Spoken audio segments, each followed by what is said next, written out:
जय हिंद मेरे class 12th के स्टूडेंट्स, कैसे हैं आप लोग? बहुत अच्छे होंगे। कैसी चल रही है तैयारी, यह आप कमेंट सेक्शन में जरूर बताएं कि सर अच्छी चल रही है, क्योंकि कमेंट सेक्शन आप ही के लिए होता है और जो कमेंट में आप बोलते हो वो भाई मैं आपका पूरा करता हूं। इसी के लिए बताइए भाई कि क्या कमी रह रही है वीडियो में, क्या चीज़ समझ नहीं आ रहा, ठीक है? तो ये सब जरूर बताइए कमेंट में, जिससे मुझे आइडिया लगता रहेगा कि भाई क्या चीज़ की नीड है आपको, ठीक है? तो जी हाँ, मेरा नाम है विजेतानंद और आप देख रहे हैं आप ही का चैनल एकलव्य वाटिका। तो आज के इस वीडियो में हम लोग सॉल्यूशन चैप्टर का नेक्स्ट पार्ट लेके आ गए हैं बच्चों, जहां पर हम लोग बात करने वाले हैं कॉलिगेटिव प्रॉपर्टी के बारे में। जी हाँ बच्चों, ये कॉलिगेटिव प्रॉपर्टी बहुत ज़्यादा ही हाईली इंपॉर्टेंट है। अभी हम लोगों ने पीछे हेनरी लॉ, राउल्ट्स लॉ, ये सारा पढ़ा है ना, ये सबको अगर मिला देंगे ना बच्चों, तब ये अकेला हमारा ये कॉलिगेटिव प्रॉपर्टी बनने वाला है। इसमें फांकीबाजी नहीं चलेगी, इसमें एकदम सही से पढ़ना है, मस्ती से पढ़ते हुए चलना है और समझते हुए चलना है। इससे बहुत सारे क्वेश्चंस बोर्ड एग्जाम में पूछे जाते हैं और जेईई नीट में भी पूछे जाते हैं। तो भाई डेफिनेटली ये इंपॉर्टेंट टॉपिक बनता ही है। तो चलिए स्टार्ट करते हैं बिना कोई देरी के, ठीक है? चल, तो पढ़ना है हम लोग कॉलिगेटिव प्रॉपर्टी और इसी में हम लोग ये भी सीखने वाले हैं कि मोलर मास को कैसे डिटरमाइन करते हैं। मोलर मास भी हम लोग फाइंड करना सीख लेंगे इस वीडियो में। तो चलिए स्टार्ट करते हैं। कॉलिगेटिव प्रॉपर्टी किसे कहते हैं बच्चों? तो देखिए बच्चों, कॉलिगेटिव प्रॉपर्टी वैसा प्रॉपर्टी होता है बच्चों which depends upon the number of particles or number of moles of the solute irrespective of its nature। इसका कहने का मतलब हुआ कि यह जो कॉलिगेटिव प्रॉपर्टी होती है वह प्रॉपर्टी हमेशा सॉल्यूट के पार्टिकल्स पे, यानी सॉल्यूट में नंबर ऑफ पार्टिकल्स कितने हैं या उस सॉल्यूट का कितना मोल प्रेजेंट है, इसी चीज पर डिपेंड करता है हमारा कॉलिगेटिव प्रॉपर्टी। और हमारा जो कॉलिगेटिव प्रॉपर्टी है वह उसके नेचर पे, सॉल्यूट के नेचर पे, यानी साइज कैसा है, शेप कैसा है, ये चीज पर बिल्कुल भी डिपेंड नहीं करता है।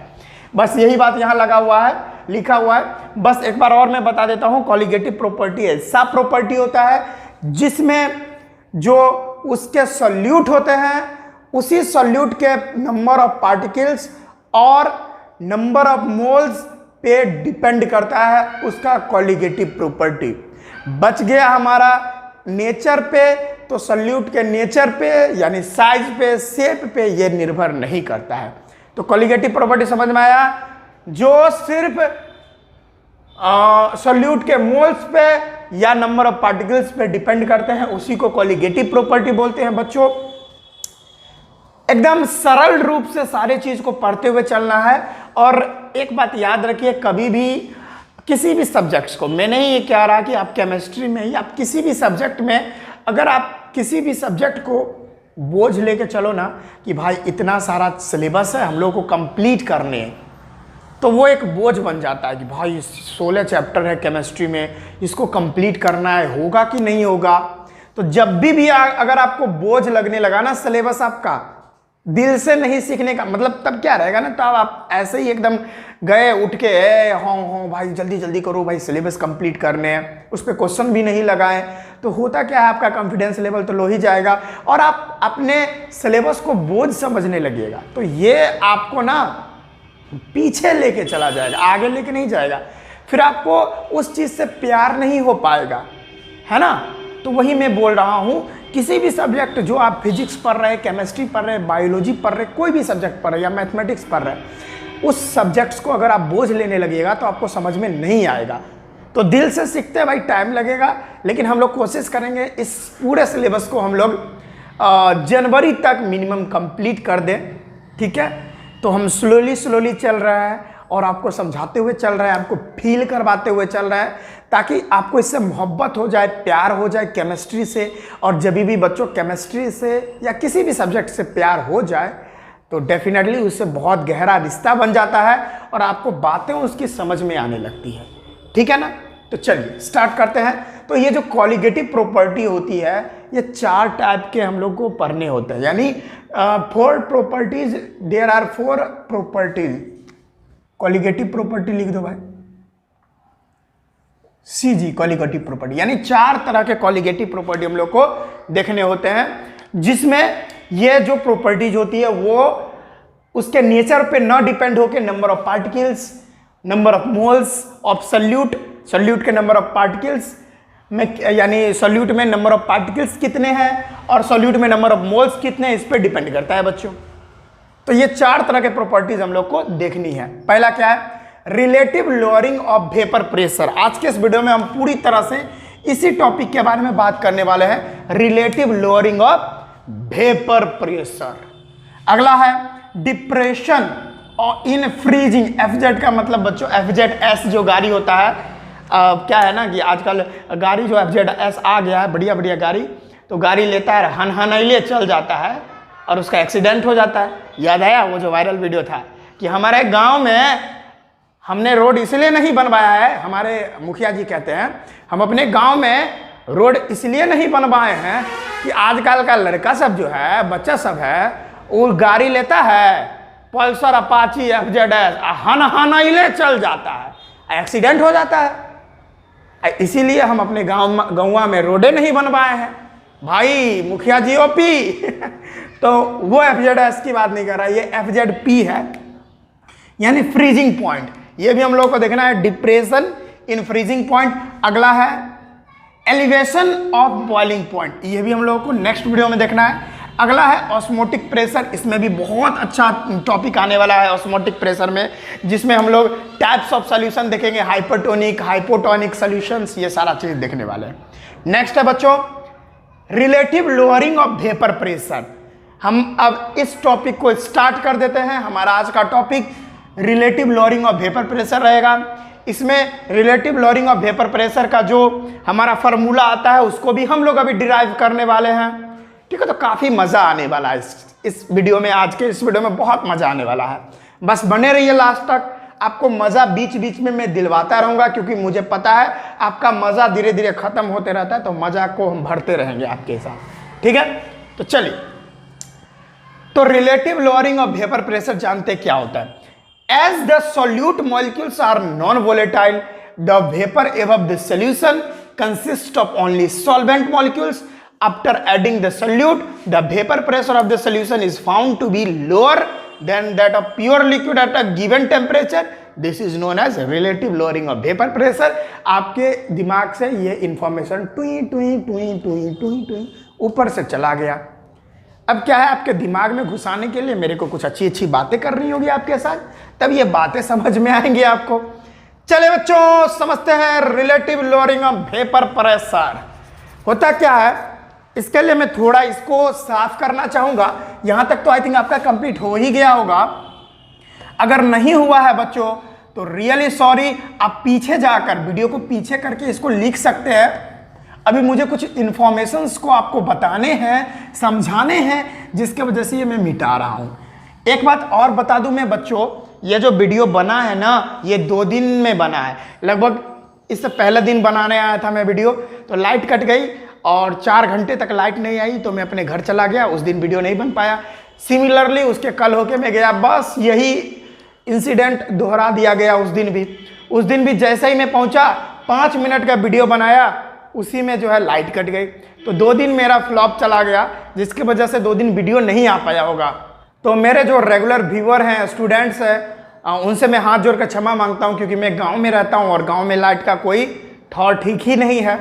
तो मैं ट्राई कर रहा हूं, आप लोग थोड़ा सपोर्ट कीजिए। अब हम अपना सेटअप घर पे ही लगाने वाले हैं और वहाँ इन्वर्टर वगैरह लगा देंगे, तो भाई समझ रहे हो, इसके लिए सपोर्ट की आवश्यकता है। मेरे माता पिता इतने भी हाई फाई नहीं है जो ये सारा चीज़ हमको अवेलेबल करवा पाए। तो जब तक आप सपोर्ट नहीं करोगे स्टूडेंट्स, तब तक जानते हो नहीं हो पाएगा। हमने 2.5 साल से ये कंटेंट आपको दे रहा हूँ फ्री में, तो थोड़ा सपोर्ट दिखाइए ताकि मैं अपने हालातों को, सिचुएशंस को थोड़ा अच्छा कर पाऊँ और आप लोगों के लिए बेस्ट से बेस्ट दे पाऊँ। आपके लिए बेस्ट से बेस्ट तभी दे पाऊँगा जब आप मेरा सपोर्ट करेंगे, ठीक है। तो ज़रूर सपोर्ट करें स्टूडेंट्स, ये इतना मेहनत आप ही के लिए तो करता हूँ। तो चलिए स्टूडेंट्स, अब क्या है, हम लोग इसको समझते हैं। अब क्या है ना कि ये देखिए, ये मैंने एक कंटेनर लिया है, ठीक है, ये मैंने एक कंटेनर लिया है। चलो, इसमें मैं क्या रखता हूं, यहां पे इसका सरफेस है, इसमें मैंने सॉल्यूट और सॉल्वेंट दोनों मिला रखा है। तो बड़ा वाला ये देखिए सॉल्यूट है, छोटा वाला सॉल्वेंट है।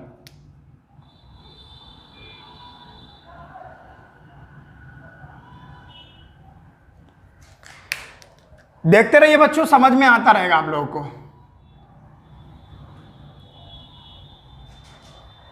देखिए आप,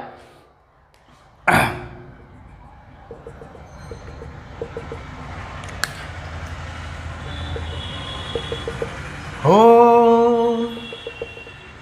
वो मेरे सामने बैठी है मगर उससे कुछ बात ना हो पाई है, वो इशारा भी अगर करती है तो इसमें हम दोनों की रुसवाई है। कुछ देर के बाद उसी से सैंडल लग गया भाई। सर क्या क्या बोल रहे हो? तो ऐसा ही होता है बच्चों। तो देखिए मैंने ये जो बीकर लिया ना स्टूडेंट्स, तो इसमें क्या है कि इसमें मैंने सॉल्यूट और सॉल्वेंट दोनों भर के रखा हुआ है। तो सॉल्यूट और सॉल्वेंट है तो डेफिनेटली इसका जो है, क्योंकि इसमें मैंने जो लिया है ना, ये हमारा सॉल्यूट जो है और एक दूसरा सॉल्वेंट जो है, इसमें सॉल्यूट मैंने नॉन वोलेटाइल लिया है। क्या लिया है? नॉन वोलेटाइल लिया है। सॉल्वेंट सिर्फ वोलेटाइल लिया है। तो अगर हम ऐसा करेंगे तो स्टूडेंट्स क्या देखने को मिलेगा कि यहां पर जो हमारा वेपर बनेगा वह सिर्फ सॉल्यूट का ही, सॉल्वेंट का ही बनेगा, क्योंकि हम लोग जानते हैं जो चीज़ नॉन वोलेटाइल होता है वो उसका वेपर नहीं बनता है, उसका वेपर नहीं बनता है, सिर्फ वोलेटाइल लिक्विड का ही वेपर बनना पॉसिबल होता है। तो हमारा अगर जो ब्लैक रंग है वो हमारा सॉल्वेंट है और हमारा जो ब्लू रंग का जो देख रहे हैं वो हमारा सॉल्यूट है, तो इसका मतलब यह है कि हमारा यहाँ पे सॉल्वेंट का ही वेपर बनने वाला है। और सॉल्वेंट का वेपर ये देखिए कुछ इस तरह से यहाँ पर जाता हुआ नजर आएगा। इसमें तो बिल्कुल भी, इसमें इस सॉल्यूशन में यहाँ पर बिल्कुल भी जो सॉल्यूट के पार्टिकल्स है वो तो वेपर नहीं बनेंगे, क्योंकि वो तो नॉन वोलेटाइल है, वो तो उसका तो वाष्प ही नहीं बनेगा, उसका तो वेपर ही नहीं बनेगा। तो इसमें जो आप जो भी वेपर प्रेशर देख रहे हैं वह वेपर प्रेशर किसके कारण होगा? वह सिर्फ सॉल्वेंट के कारण होगा। वेपर प्रेशर किनके कारण होगा? सॉल्वेंट के कारण होगा। ठीक है बच्चों। अच्छा, ये दूसरा कंडीशन में और लेता हूं, ट्विनिक सिमिलरली वैसा कर दो आप,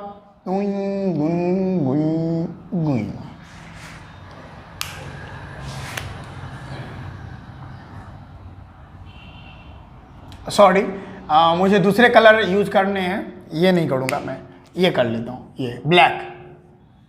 इसमें सिर्फ और सिर्फ सॉल्यूट है और कुछ नहीं है स्टूडेंट्स, सॉरी सॉल्वेंट है। इसमें सिर्फ और सिर्फ सॉल्वेंट और कुछ नहीं डाला मैंने।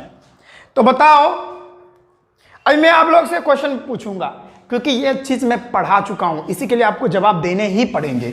इसमें मैंने सिर्फ सॉल्वेंट लिया, इसमें मैंने सॉल्यूट और सॉल्वेंट दोनों लिया था, और इसमें हमने जो सॉल्यूट लिया वो नॉन वोलेटाइल लिया।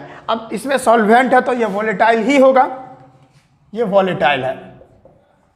तो स्टूडेंट्स ये बताओ मेरे को आप कि सॉल्वेंट यहाँ पर वोलेटाइल और अकेला है, तो डेफिनेटली इसका भी क्या होगा? वेपर बनेगा, बनेगा ना स्टूडेंट्स, इसका भी वेपर बनेगा। तो आप मेरे को ये बताओ, दोनों केस में, इसके केस में और इसके केस में ज्यादा वेपर प्रेशर आपको किसका नजर आने वाला है? इस वाले कंडीशन में ये केस 1 है और ये केस 2 है। किस केस में आपको वेपर प्रेशर ज्यादा देखने को मिलेंगे? तो डेफिनेटली है भाई इस वाले केस में, ये जो देख रहे हैं इस वाले केस में वेपर प्रेशर बहुत ज्यादा मिलेगा एज कंपेयर टू इस वाला केस से, क्योंकि इसमें आप देखो सॉल्यूट भी तो है, यहां पे देखिए यहां पर सॉल्यूट भी तो है, सॉल्यूट के पार्टिकल्स है वो तो ऊपर जा ही नहीं रहे, सॉल्यूट के पार्टिकल्स है वो तो ऊपर जा ही नहीं रहे। इसका देखिए सरफेस एरिया क्या हो रहा है? सरफेस एरिया तो ये भी तो ले रहा है, सॉल्यूट तो ले रहा है, तो यहां से कम ही सरफेस एरिया से ये वाला ये वाला ये वाला और ये वाला पार्टिकल्स ऊपर जाएगा। जब ये कंबाइंड स्टेट में रहेगा यानी सॉल्यूट और सॉल्वेंट दोनों रहेगा, तब तो देखिए सरफेस के, हम लोग जानते हैं सरफेस के मॉलिक्यूल्स ही तो वेपर बनते हैं ना, यहां वाला थोड़ी ना वेपर बनेगा, सरफेस के ही बनेंगे। तो एक टाइम में सरफेस के मॉलिक्यूल्स 1 2 3 4 ही ऊपर जा पाएंगे, क्योंकि 4 ही तो वोलेटाइल है। यहां पर ये देखिए, ये सॉल्यूट ये सॉल्यूट ये सॉल्यूट ये सॉल्यूट तो नॉन वोलेटाइल है, वो तो अपने सरफेस पे ही रहेगा। तो याद रखिए, कभी भी अगर कंबाइंड स्टेट में रहता है, सॉल्यूट भी रहता है सॉल्वेंट में भी रहता है, जब सॉल्यूशन के फॉर्म में, ये क्या है, एक सॉल्यूशन है, तो जब सॉल्यूशन के फॉर्म में रहता है तब किसी एक कंपोनेंट का वेपर प्रेशर कम रहता है। अगर इस केस में आए तो इसमें मैंने सिर्फ और सिर्फ सॉल्वेंट लिया है, और सॉल्वेंट लेने के कारण आप देख रहे हैं ये अकेला है, अकेला है। तो देखिए एक टाइम में यह 1 2 3 4 5 6 7 8 9 पार्टिकल्स ऊपर जा सकता है, क्योंकि सभी वोलेटाइल है। अकेला है भाई, फ्री स्टेट में है, तो अकेला है तो भाई सारे के सारे चले जाएंगे, क्योंकि वोलेटाइल लिक्विड है ये। और डेफिनेटली एक बार में ये 1 2 3 4 ही जा रहे थे, तो 4 इसका वेपर प्रेशर यानी 4 मॉलिक्यूल्स ऊपर जा रहे थे, और इसका 9 मॉलिक्यूल्स ऊपर जा रहा है। तो जितना ज़्यादा मॉलिक्यूल्स वेपर बनेगा उतना ज़्यादा वेपर प्रेशर होगा। तो इसका 9 मॉलिक्यूल्स ऊपर जा रहा है तो ज़्यादा वेपर बन रहा है, इसका कम वेपर बन रहा है, इसका डेफिनेटली देख रहे हो ज़्यादा वेपर बन रहा है तो ज़्यादा वेपर प्रेशर होगा, इसका कम होगा। बस वही बात तो है, relative lowering of vapour pressure. पढ़ो आप इस बात को, क्या है, as the solute molecules are non volatile. अगर आप क्या लेते हो, एक कंटेनर में सॉल्यूट और सॉल्वेंट लेते हो, और सॉल्यूट सॉल्वेंट आप ले रहे हो तो सॉल्यूट को नॉन वोलेटाइल लेना है जो वेपर नहीं बना सकता, और सॉल्वेंट को आपको वोलेटाइल लेना है। अगर आप ऐसा करोगे तो आपको देखने लगेगा कि जो वेपर है सॉल्यूशन में के ऊपर जो वेपर बन रहा है, it consist of only solvent molecules, क्योंकि हाँ, तो यहां पर जो देख रहे हो सॉल्यूट और सॉल्वेंट दोनों लिए, तो जब इसका वेपर बना तो आप वेपर में देखोगे सॉल्यूट मॉलिक्यूल्स का ही वेपर बन रहा है, तो भाई सॉल्यूट का ही तो बनेगा, सॉल्वेंट का ही तो बनेगा, सॉल्यूट का नहीं, सॉल्वेंट का ही तो बनेगा वेपर, क्योंकि हमने वोलेटाइल लिक्विड किसको लिया है, सॉल्वेंट को लिया है। सॉल्यूट तो नॉन वोलेटाइल है, तो वो कैसे ऊपर जाएगा, वोलेटाइल जो रहेगा वही तो ऊपर जाएगा ना, नॉन वोलेटाइल कैसे जा सकता है।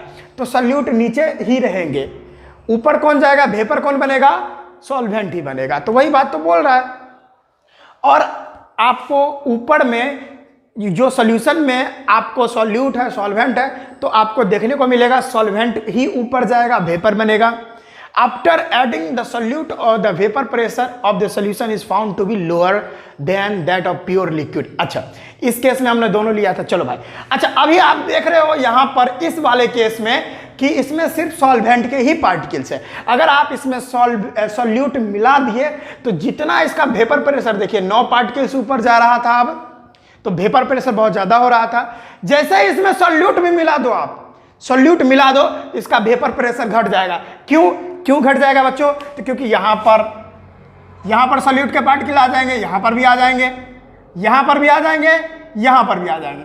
तो भाई अब जो है ना, ऊपर ये जाएगा, ये जाएगा, ये जाएगा, ये जाएगा और यही जाएगा। अब तो पहले 9 जा रहे थे, अब 5 ही जाएंगे ऊपर, क्योंकि हमारा सॉल्यूट जो लिए हैं वो नॉन वोलेटाइल है, वो तो ऊपर जाएगा नहीं, वेपर बनेगा ही नहीं। तो 5 मॉलिक्यूल्स ऊपर जाएंगे वेपर फॉर्म में। तो डेफिनेटली पहले 9 जा रहा था, अब 5 ही जा रहा। तो जितना ज़्यादा मॉलिक्यूल्स वेपर बनेगा उतना ज़्यादा वेपर प्रेशर होगा। अब 5 जा रहा, तो अब डेफिनेटली इसका वेपर प्रेशर घट गया। पहले 9 जा रहा था तो वेपर प्रेशर ज़्यादा था। तो यही बात मैं बोल रहा हूँ कि अगर आप जैसे ही प्योर सॉल्वेंट में आप अगर सॉल्वेंट ऐड करते हैं, सॉल्यूट ऐड करते हैं, और सॉल्यूट हमारा नॉन वोलेटाइल होगा, तो डेफिनेटली जो प्योर सॉल्वेंट का वेपर प्रेशर था, अब सॉल्यूट के आ जाने की वजह से उस सॉल्यूशन का जो वेपर प्रेशर है वो क्या हो जाएगा, घट जाएगा।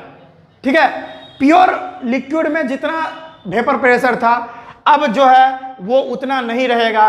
ठीक है, एक गिवन टेम्परेचर पे, टेम्परेचर भी एकदम सेम चाहिए। तो भाई ऐसा अगर हो जाए ना तो इसी को relative lowering of vapour pressure बोलते हैं बच्चों। आ गया समझ में? बहुत अच्छे से समझ में आ गया, देख लो भाई आप।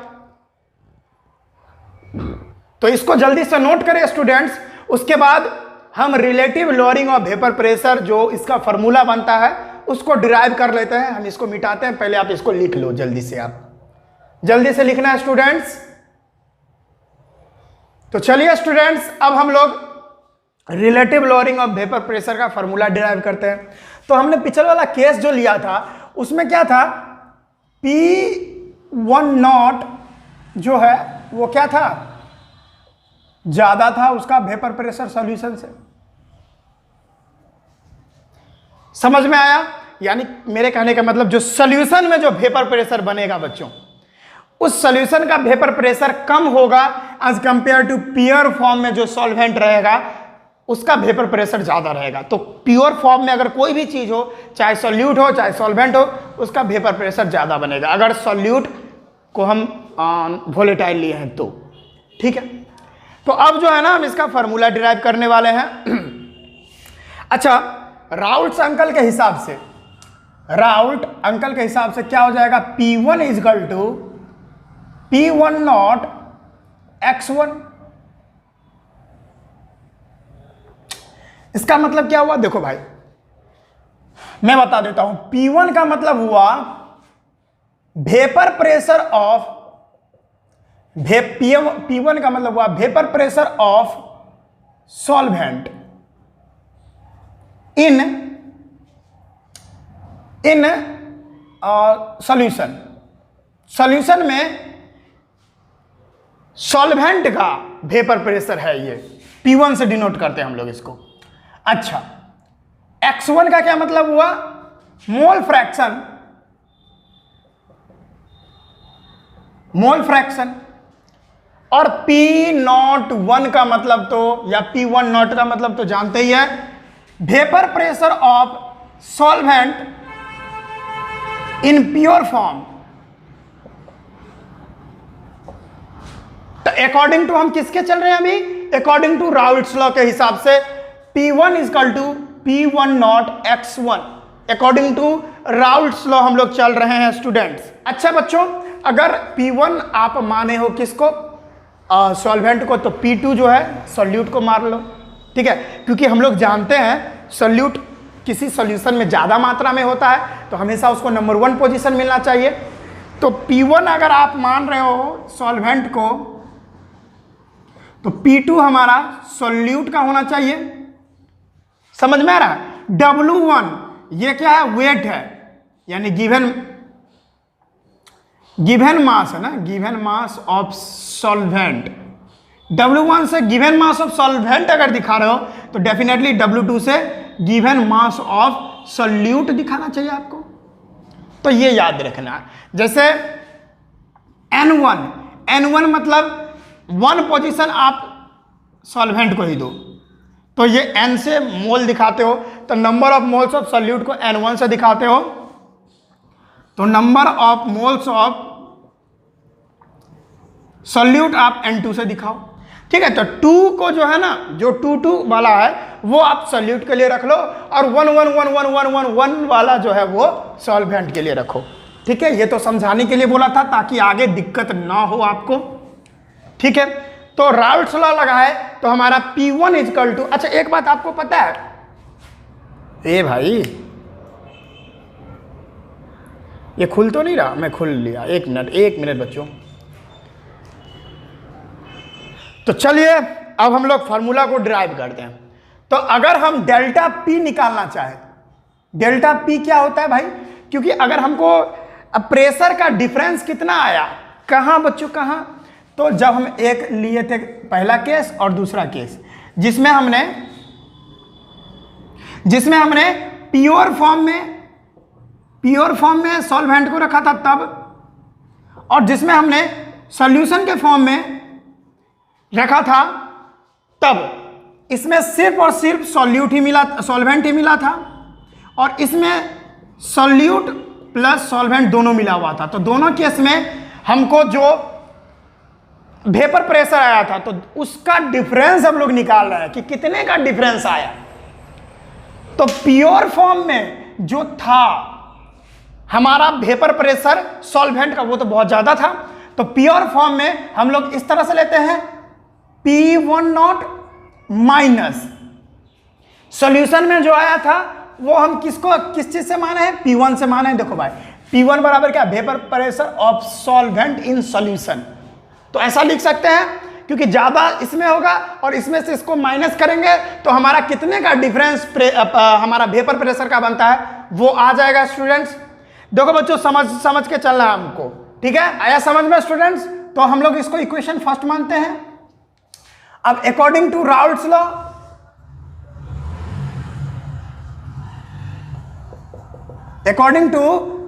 हम लोग क्या जानते हैं, इसी को राउल्ट्स लॉ पर बैठाएंगे हम लोग। तो हम लोग जानते हैं P1 is equal to P10 x1, इसको हम लोग इक्वेशन सेकेंड मानते हैं स्टूडेंट्स, ठीक है। अब क्या करना है हमको, put equation second in equation first we get. हम लोग इक्वेशन सेकेंड को इक्वेशन फर्स्ट में रखेंगे तो क्या आएगा वैल्यू, तो डेल्टा P, इक्वेशन फर्स्ट यही तो है, तो delta P is equal to P01, क्या है भाई P10 या P01, ठीक ही है। और P1 की वैल्यू कितनी है, यहां पर माइनस कर देंगे, P1 की वैल्यू कितनी है, ये है, तो P01 x1। तो हमारा डेल्टा P बराबर, देखो P01 प्रेशर वाला टर्म को आप कॉमन ले लो, तो P10 क्या हो जाएगा 1 माइनस x1, यही आएगा, समझ में आ रहा है। अच्छा, तो यहां पर एक बात आपको याद है, मैं इधर दूसरे मार्कर से लिखता हूं, x1 plus x2 is equal to 1 होता था, याद है ना। तो हम 1 माइनस x1 की वैल्यू फाइंड कर लेंगे तो भाई हमारा डेल्टा P की जो वैल्यू है, कितना का डिफरेंस वो पता चल जाएगा। कैसे, तो x2 बराबर क्या हो जाएगा 1 माइनस x1 हो जाएगा। तो x2 बराबर 1 माइनस x1 हम लिख सकते हैं, यानी 1 माइनस x1 के बदले x2 लिख सकते हैं, डेफिनेटली लिख सकते हैं सर। तो हमारा delta P is equal to P01 या P10 और इनटू में क्या आ जाएगा, इनटू में x2, क्या आ रहा है समझ। और इसी को हम सही से लिख लेंगे तो डेल्टा P बट्टे P10 इजकल टू क्या हो जाएगा x2 हो जाएगा। और यही हमारा फॉर्मूला बनता है relative lowering of vapour pressure का। क्या भाई, relative lowering of vapour pressure, यही फॉर्मूला बनता है बच्चों।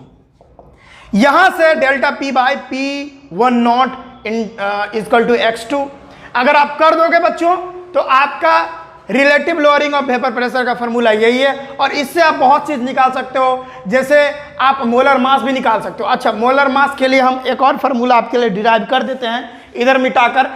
तो आप अगर इसको नोट नहीं किए हो तो जल्दी से नोट करो, मैं थोड़ा साइड हो लेता हूं, जल्दी से इसको नोट करो आप। तो चलिए अब हम लोग क्या करते हैं, x2 यानी मोल फ्रैक्शन अगर निकालना चाहते हैं तो कैसे निकालते हैं, x2 माने है सॉल्यूट को ना, तो n solute bye n solute plus n solvent. हाँ, और हम लोग जानते हैं भाई, क्योंकि सॉल्वेंट के सामने में क्या ही औकात हमारे सॉल्यूट की, ठीक है ना। तो हम लोग सॉल्यूट को क्या करेंगे, नेगलेक्ट कर देंगे। तो x2 बराबर क्या हो जाएगी, तो यहां पर हम लोग क्या लिख सकते हैं, देखो n सॉल्यूट को भाई तो n और 2 से हम लोग लिखाते हैं ना, क्योंकि सॉल्यूट की मात्रा कम होती है। और हमने सॉल्यूट को तो यहां पर नेगलेक्ट कर दिया, तो हमारा n सॉल्वेंट को n1 से दिखाते हैं। तो x2 बराबर n2 बाई n1 हो जाएगा हमारा। और इसकी वैल्यू बैठाओ आप, जैसे मोल्स कैसे निकालते हैं, n equal to given mass by molar mass, ठीक है। तो गिवन मास को हम W से लिखेंगे और मोलर मास को M से लिखेंगे। तो आइए हम पुट करते हैं N2 के लिए, यानी सॉल्यूट के लिए क्या हो जाएगी, N2 के लिए क्या हो जाएगी, तो W2 बाय M2, क्योंकि इसके लिए तो सभी 2 के फॉर्म में होगा। और N1 की वैल्यू क्या हो जाएगी, W1 बाय M1। पुट कर दीजिए, x2 बराबर क्या हो जाएगी, N2, यानी N2 यानी N2 की वैल्यू कितनी है, W2 बाय M2, और N1 की वैल्यू कितनी है, W1 बाय M1।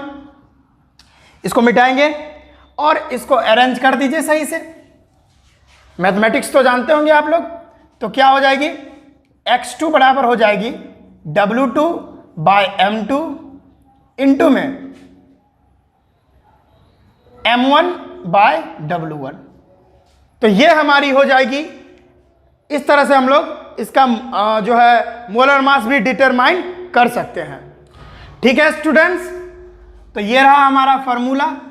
और हम लोग जानते हैं x2 की वैल्यू क्या होती है। कहाँ गया भाई, ले ले ले ले ले ओ ले ले ले ले ले ले कहाँ गया x2 की वैल्यू देखो x2 की वैल्यू ये है ना, P नॉट डेल्टा P।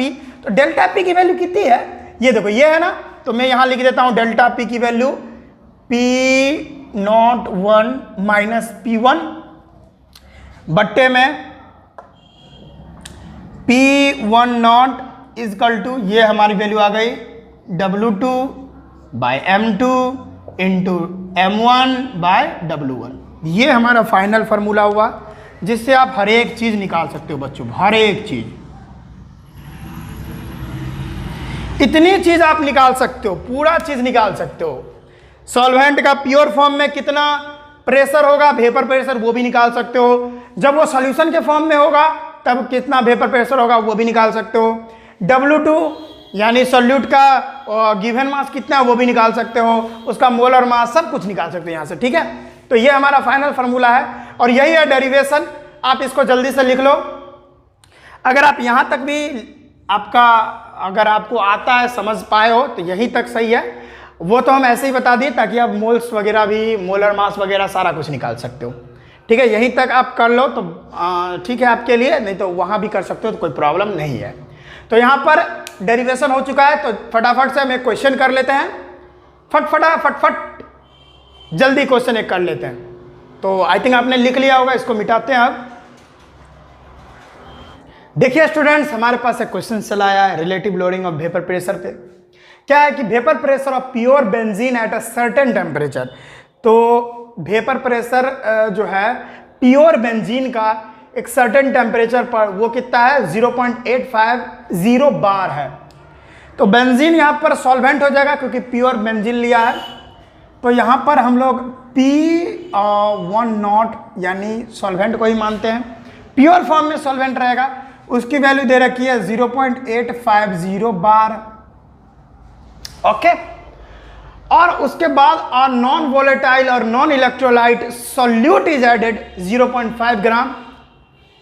तो यहाँ पर इसका जो सॉल्यूट है उसका गिवन मास भी दे रखा है। तो हम लोग सॉल्यूट का जो मास है, गिवन मास, वो W2 से लिखते हैं, वो दे रखी है 0.5 ग्राम।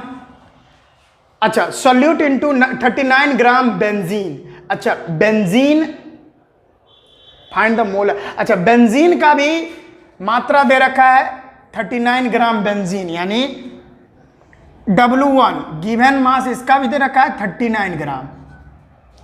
The vapour pressure of solution become 0.845 bar हो जाता है। तो जब दोनों मिलते हैं, वोलेटाइल और नॉन वोलेटाइल यानी सॉल्यूट सॉल्वेंट, जब सॉल्यूशन बनाते हैं तो प्योर फॉर्म में देखिए वेपर प्रेशर इतना था। अब देखिए जब ये सॉल्यूशन बन गया तब इतना जो है प्रेशर डिक्रीज हो गया। तो भाई हमारा जो P1 होगा वो 0.845 बार हो गया। तो फाइंड द मोलर मास। अब क्या करना है हम लोगों को, मोलर मास निकालने हैं। ठीक है, यानी M2 निकालना है। क्या होगा, समझ में आ रहा है? M2 निकालना है, मोलर मास। ठीक है, अच्छा, अब यहां पर M1 जो है ना, M1 तो हम लोग जानते हैं बेंजीन होता है, C6H6, इसका तो हम निकाल ही सकते हैं। 12 × 6 + 1 × 6, इसका 72 + 6 कितना हो जाएगा, 78। तो M1 की वैल्यू तो हम लोग 78 जानते ही है, लेकिन M2 की वैल्यू निकालनी है। किसके लिए M2 बोले तो मोलर मास ऑफ सॉल्यूट निकालने आप लोग। फार्मूला बैठाइए भाई, आपका सारा कुछ आ जाएगा। क्या था फार्मूला? पिछले हम लोगों ने देखा था delta P by P10 is equal to, और क्या था भाई, x2 था ना, तो W2 बाय M2 इंटू में M1 बाय W1, यही था। देख लो भाई, यही था W2 by M2, W2 by M2, M1 by W1। ठीक है, तो ये फार्मूला से हम लोग निकाल सकते हैं। अच्छा, डेल्टा P जो है ना, अब डेल्टा P के बदले लिख सकते हो पूरा value P10 minus P1 by P10 is equal to W2 by M2 into W1 by M1 by W1। अब वैल्यू बैठाओ, P10 की वैल्यू कितनी है? 0.850 है। P1 की वैल्यू कितनी है? 0.845 है, बट्टे में P10 की वैल्यू फिर से 0.850 है, इसकल टू W2 की वैल्यू कितने भाई, फार्मूला है बेटा, अब सारा आंसर आ ही जाएगा। W2 की वैल्यू कितनी है? 0.5 ग्राम। M2 की वैल्यू कितनी है? देखो सारा कुछ दिया हुआ। अच्छा, M2 ही तो निकालना है अपने लोगों को। M1 की वैल्यू कितनी है? 78 ग्राम। और यहां पर W1 की वैल्यू कितनी है? 39 ग्राम। और भाई इसको आप कैलकुलेट करो, आपका आंसर आ जाएगा। तो हम लोग कैलकुलेट कर लेते हैं। ये 2 टाइम्स इसको कट करेगा, और ग्राम से ग्राम तो हवा पीने ही चला जाएगा इधर, और इधर ग्राम बच जाएगा। ठीक है, ओके। अच्छा, यहाँ पर ये दोनों माइनस होगा तो 0.005 और बट्टे में 0.50 और बाय में ये होगा तो 0.5 इंटू 2 1 हो जाएगा, और बाय में M2 हो जाएगी। बस आप इसको कैलकुलेट कर लो आप। तो यहाँ पॉइंट उड़ेगा तो नीचे 1000, इधर उड़ेगा तो ऊपर 1000, तो ये तो कट ही गया। ठीक है, अब तो कुछ बचा ही नहीं, तो यहाँ पे हो जाएगा 5 इंटू M2 इजकल टू एक तो किसी से गुना होगा तो उतना ही वैल्यू आ जाएगी 850 ना, 850। तो M2 बराबर हो जाएगा 850 बाय 5। कितने बार में कट होगी? इसको कट करेंगे 5 1 जा 5, 3 7 0। तो यहां पर M2 जो है वो 170 ग्राम आ जाएगी, यानी जो मोलर मास होगा ना सॉल्यूट का वो 170 होगा। ठीक है, तो इसी तरह से न्यूमेरिकल्स आएंगे जो कि पूरी तरह से फार्मूला पे ही बेस्ड होंगे। भाई फार्मूला है, वैल्यूज डालो और आंसर आ जाएगा। ठीक है बच्चों, इसको नोट करेंगे। ठीक है स्टूडेंट्स, तो आज के इस वीडियो में बस इतना ही रखते हैं। हम लोग जब सॉल्यूशन चैप्टर को कंप्लीट कर लेंगे तो इस पर रिलेटिव लोडिंग और वेपर प्रेशर पर बहुत सारे क्वेश्चंस कर लेंगे। ठीक है, तो अभी सिलेबस भी कंप्लीट करवाने हैं अपने लोगों को। ठीक है, और दिल से पढ़ाते जा रहा हूँ, टेंशन मत लेना, बहुत अच्छे से सिखाते हुए चलूंगा, कोई प्रॉब्लम नहीं है। तो फिलहाल आज के इस वीडियो में बस हम इतना ही रखते हैं। हम मिलते हैं नेक्स्ट वीडियो में। ठीक है, फिर हम नेक्स्ट टॉपिक लेके आएंगे, और हमारा ये जो टॉपिक है, हमारी ये जो चैप्टर है सॉल्यूशन, वो लगभग 3 दिन और चलने वाला है और हमारा कंप्लीट हो जाएगा। तो हम मिलते हैं नेक्स्ट वीडियो में। पढ़ाई करते रहिए, तब तक के लिए जय हिंद।